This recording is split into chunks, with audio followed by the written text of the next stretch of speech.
खुजली वाली पागल कुतिया की बिलबिलाती हुई परेशान प्रेतात्मा की नाजायज और नालायक नरमुंडो, बहन के लोड़े मादर चोदो, खूनी बवासीर के खून चूसने वाले खटमलो, गांडू साहब भीमराव अंबेडकर के घर जलो, जीबी रोड के फटे कॉन्डोम के कीड़े मकोड़ो, विधवा विलाप करने वाले निठल्लो, माँ बहन बहू बेटी की दलाली खाने वाले दल्लो, आरक्षण पर पलने वाले निठल्लो, गे भीम के असुरो, साले तुम्हें पता तो होगी नहीं, और पता भी है तो सोचोगे नहीं। सालो कोर्ट जो है ना, कोर्ट नाम तो बड़ा अच्छा है, विरासत से मिली है, लेकिन कोर्ट रंडी खाना से भी ज़्यादा बदतर हो गया है, जिसकी वजह तुम्हारा गांडू साहब भीमराव अंबेडकर है। कोर्ट एक ऐसी जगह है जहां कोर्ट फीस भरी जाती है, वकील फीस भरी जाती है, प्रॉपर टाइम दी जाती है, लेकिन आपको आपका हक मिल ही जाएगा इसकी कोई गारंटी नहीं दी जाती है। भड़वो, तेरे गांडू साहब का यही संविधान है ना मादर चोदो। हम पुलिस, वकील साहब, कोर्ट, जज साहब किसी की गलती नहीं दे रहे हैं, हम गलती सारी संविधान को दे रहे हैं, क्योंकि इन सब लोगों को उसी के तहत काम करना पड़ता है। इसलिए इन सारी बुराइयों का जड़ संविधान में समाहित है, इसलिए हर बुराई का जड़ संविधान है। विलायती फंडिंग पर पलने वाले निठल्लो, नरमुंडो, बहन के लोड़ो, आरक्षण ने तेरी बुद्धि भ्रष्ट कर रखी है। तुम्हारा बुद्धि विकसित हुई नहीं है कि तुम इन सारी बातों को समझ सको। तुम्हें तो बस रायता फैलाना है और अपनी राजनीति सेकनी है। हमें तो बहन चोद ना तो तेरी राजनीति से कोई लेना देना है और ना किसी संगठन से हमारा कोई लेना देना है।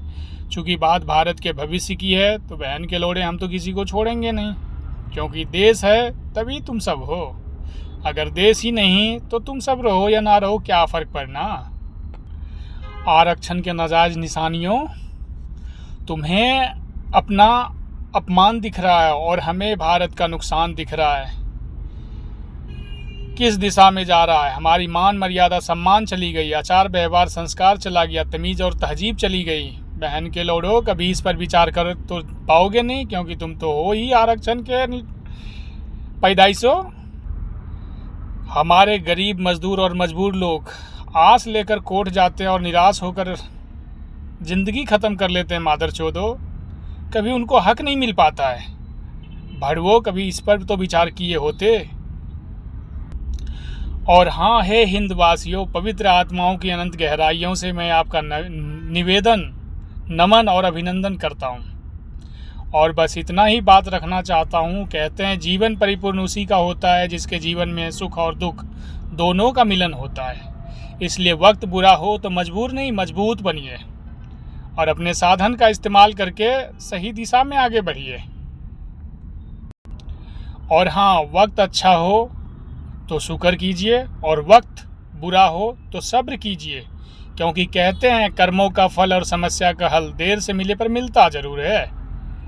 और इन भड़वों से ज़रा हमें निपटने दीजिए। आप बस पीछे से सहयोग कीजिए, साथ में खड़े रहिए, क्योंकि जब हमें ज़रूरत पड़ेगी तब आप हिंदुस्तान की आवाज़ बनकर निखरिए। बाकी तो हम अकेले काफ़ी हैं। कहते हैं जो तूफ़ानों में पलते हैं वही दुनिया बदलते हैं, इसलिए फिक्र मत कीजिए। और जैसा कि मैंने आप लोगों को पहले ही बता रखा हूँ कि भारत सरकार ने मेरी वीडियो बैन करवा रखा है, मेरी फेसबुक में रिकमेंडेशन सिस्टम को रुकवा रखा है। 85%, 15% फेसबुक ही हमारा चालू है। इसलिए आप मेरी आवाज़ बनकर मेरी बातों को हर एक आम नागरिक तक पहुंचाइए। उनके हक और भारत के भविष्य दोनों के बारे में उनको बताइए, क्योंकि यही वो स्टेप है जो उनको भारत के भविष्य और उनके हक, सही हक दिलवा सकता है। बस आप गरीब, मजदूर और मजबूरों की आवाज़ बनकर चलिए, बाकी तो सब ऑटोमेटिक सही हो जाएगा।